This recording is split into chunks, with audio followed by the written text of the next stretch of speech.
Hello guys, welcome back to the channel Medieval Life. Today we are at Lindisfarne Priory.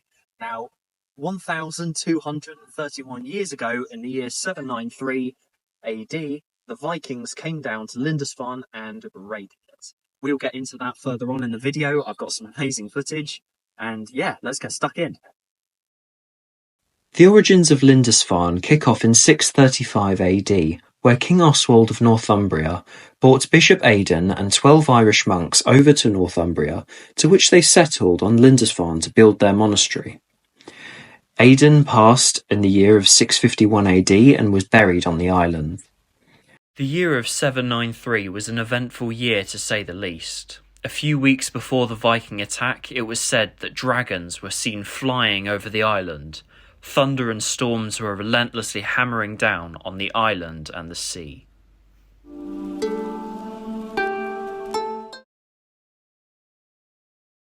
And here we are in the most important room in the whole monastery, the brewhouse.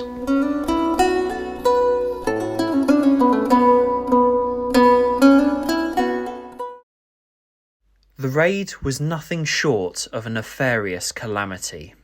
But this doesn't take away from the fact that England was about to go through imminent change. And this attack from the Vikings was just the start.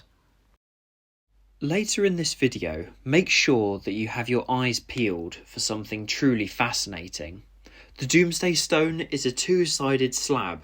On one side, it depicts uniformed men wielding swords and axes, and on the other side, Judgment Day. It dates back to the 9th century and is a perfect record of what actually happened here at Lindisfarne.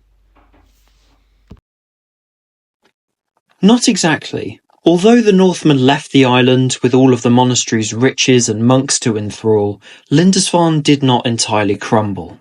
In the 12th century, it was used as a religious site and rebuilt with everything you see around you today. It was in use until 1537, when the dissolution of monasteries was established by Henry VIII.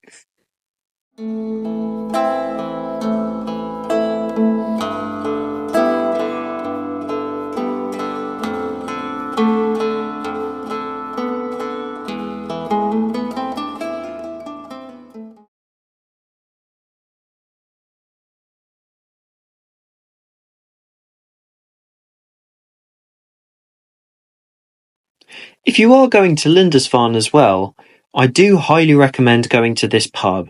I had the best chicken burger I think I've ever had.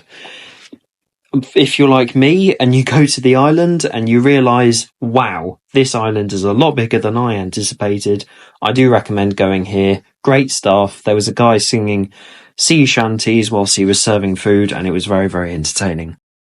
Now, with that out of the way, let's get back to the history.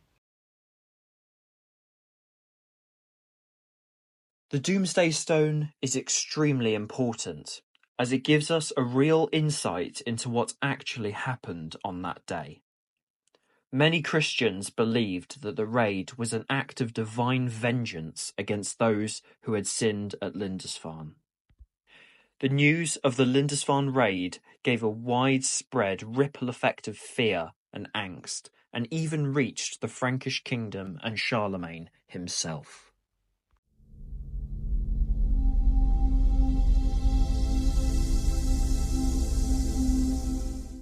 Other attacks did occur before this raid, such as the assassination of the King's Reeve in Wessex in 789 AD.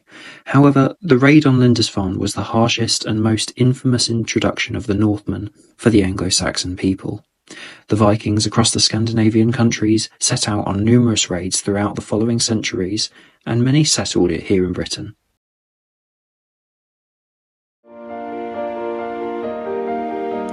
A little bit of footage of me here attempting to outline the Christian cross in the amazing museum that English Heritage have at this site. Also, a massive thank you for English Heritage letting me record in their premises at Lindisfarne, and it is such an amazing place. Honestly, I went here and I have learnt so much, even before I wrote the script for the video, so do come here. It's an amazing tourist place, and yeah, you'll absolutely love it. Thank you very much, English Heritage.